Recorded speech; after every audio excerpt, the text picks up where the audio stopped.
बच्चों, आज की इस वीडियो में हम देखने वाले हैं 8th ग्रेड अभ्यास पुस्तिका 2024-25 कक्षा 6 विषय सामाजिक विज्ञान का अध्याय 2 आखेट खाद्य संग्रह से भोजन उत्पादन तक। तो चलिए वीडियो की स्टार्ट करते हैं। पहला प्रश्न आता है आपका, अखेटक खाद्य संग्राहकों द्वारा उपयोग में लाए जाने वाले किस सामग्री के औजार वर्तमान में पाए जाते हैं। यहाँ पे आपके ऑप्शंस दिए हुए हैं, लकड़ी के, पत्थर के, हड्डियों के, कांच के। तो इसमें से जो है आपको राइट आंसर लगा देना है बी नंबर, पत्थर के। इसके बाद नेक्स्ट आता है आपका दूसरा में है, नवपाषाण युग में ओखली और मूसल का उपयोग किन कार्यों में किया जाता था। तो आपका सही उत्तर हो जाएगा बी नंबर, अनाज व वनस्पतियों को पीसने में। तो आपको यहाँ पे उत्तर में लिख भी देना है। इसके बाद नेक्स्ट आता है आपका तीसरा में है, पुरातत्वीय स्थल बुर्ज होम कहाँ पर स्थित है। तो आपका सही उत्तर हो जाएगा सी नंबर, कश्मीर। तो आपको यहाँ लिख भी देना है। इसके बाद नेक्स्ट आता है आपका चौथा में है, बचने की प्रक्रिया का आरंभ लगभग कितने वर्ष पहले हुआ। तो आपको उत्तर में करना है सी नंबर, 10,000 वर्ष। पाँचवा में है, मध्यपाषाण युग को और किस नाम से जाना जाता है। तो आपको उत्तर में लिखना है मेसोलिथ। तो आपको यहाँ पे उत्तर में लिख भी देना है मेसोलिथ। इसके बाद नेक्स्ट आता है आपका, रिक्त स्थान की पूर्ति कीजिए। खाली स्थान वाले प्रश्न हैं आपके। तो आपको पहला में भरना है दजने गतमावास कहा जाता था। दूसरे में भरना है आपको ओखली और मूसल। और तीसरे में भरना है उत्तर पश्चिम।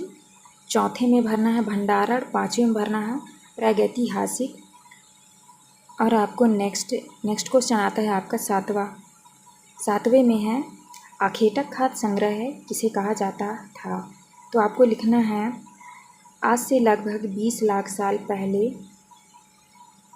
पहले भारतीय उपमहाद्वीप में निवास करने वाले लोगों को आखेटक खाद्य संग्राहक कहा जाता है। नेक्स्ट है आपका आठवें में है, आरंभिक मानव पत्थरों, लकड़ियों और हड्डियों के औजारों का उपयोग किन किन कार्यों में करते थे।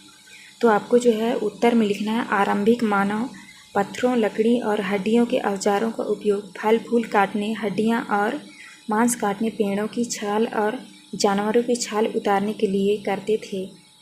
इसके बाद नेक्स्ट क्वेश्चन आता है आपका प्रश्न क्रमांक 9 में है, आरंभिक मानव धीरे धीरे किस प्रकार पशुपालक बन गए। तो आपको उत्तर में लिखना है, आरंभिक मानव ने अपने घरों के आसपास चारा रखकर जानवरों को आकर्षित कर उन्हें पालतू बनाया गया। धीरे धीरे भेड़, बकरी, गाय, सुअर आदि पशुओं को पालतू बनाया। इस प्रकार आरंभिक मानव पशुपालक बन गया। इसके बाद नेक्स्ट आता है आपका प्रश्न क्रमांक 10 में है, आरंभिक मानव की किस प्रक्रिया को घरेलूकरण की प्रक्रिया कहा गया है। तो आपको उत्तर में लिखना है, आरंभिक मानव की पौधों को उगाना, जानवरों की देखभाल करने की प्रक्रिया को घरेलूकरण की प्रक्रिया कहा गया है। नेक्स्ट है आपका प्रश्न क्रमांक 11 में है, जहां औजार बर्तन और इमारतों जैसी वस्तुओं के अवशेष पाए गए हैं उस स्थान को क्या कहा जाता है। तो आपको उत्तर में लिखना है, जहां औजार, इमारतों, बर्तन जैसी वस्तुओं के अवशेष पाए जाते हैं उस स्थान को पुरास्थल कहा जाता है। इसके बाद नेक्स्ट है आपका प्रश्न क्रमांक 12 में दिया है, भीमबेटका मध्य प्रदेश के किस जिले में स्थित है। यह ऐतिहासिक दृष्टि से क्यों प्रसिद्ध है।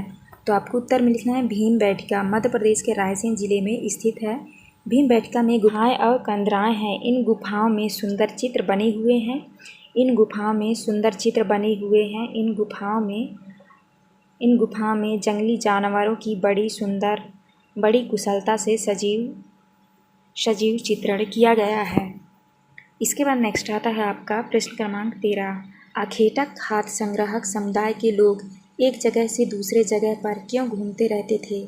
तो आपको उत्तर में लिखना है, आखेटक खाद्य संग्राहक लोग एक जगह से दूसरे जगह पर घूमते रहते थे क्योंकि यदि वे एक ही जगह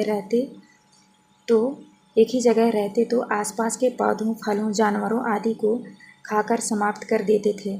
इसलिए भोजन की तलाश में वह एक स्थान से दूसरे स्थान भटकते रहते थे। इसके बाद नेक्स्ट क्वेश्चन आता है आपका प्रश्न क्रमांक 14 में है, नवपाषाण युग में मिट्टी के बर्तनों का उपयोग किस प्रकार किया जाता था। तो आपको उत्तर में लिखना है, नवपाषाण युग में मिट्टी के बर्तनों का उपयोग इस प्रकार किया जाता था जैसे वस्तुओं को रखने धीरे धीरे लोग इन बर्तनों का प्रयोग खाना बनाने के लिए करने लगे। प्रश्न क्रमांक 15 में है मेहरगढ़ के बारे में 8 से 10 वाक्यों में विवरण लिखिए। तो आपको लिखना है मेहरगढ़ के बारे में वर्णन इस प्रकार है। पहला है आपका मेहरगढ़ वह स्थान है जहाँ के स्त्री पुरुषों ने सबसे पहले यहाँ जौ गेहूँ उगाना और भेड़ बकरी पालना प्रारंभ किया। मेहरगढ़ में चौकोर तथा आयताकार घरों के अवशेष भी प्राप्त हुए। प्रत्येक घर में 4 या उससे अधिक कमरे हैं। तो इस तरह से आपको मेहरगढ़ के बारे में लिखना है। इसके बाद नेक्स्ट क्वेश्चन आता है आपका प्रश्न क्रमांक 16 में है दिए गए रेखा मानचित्र में निम्नांकित को दर्शाइए। तो यहाँ पे आपका जो है बहुत सारे नाम दिए हुए हैं जैसे भीमबेटका, बुर्ज, होम। तो इनको जो है आपको मानचित्र में दर्शाना है। तो इस तरह से आपको जो है यहाँ पे ये मानचित्र आप देख रहे हैं। तो इस तरह से आपको पूरा मानचित्र में जो है वो पूरा नाम दर्शा लीजिएगा। आपको देख के जो है अच्छे से कर लेना है। तो यहाँ पे हमारी वीडियो कंप्लीट होती है। वीडियो अच्छी लगे तो प्लीज़ हमारे चैनल को लाइक एंड सब्सक्राइब करिएगा। मिलते हैं आप नेक्स्ट वीडियो में। धन्यवाद।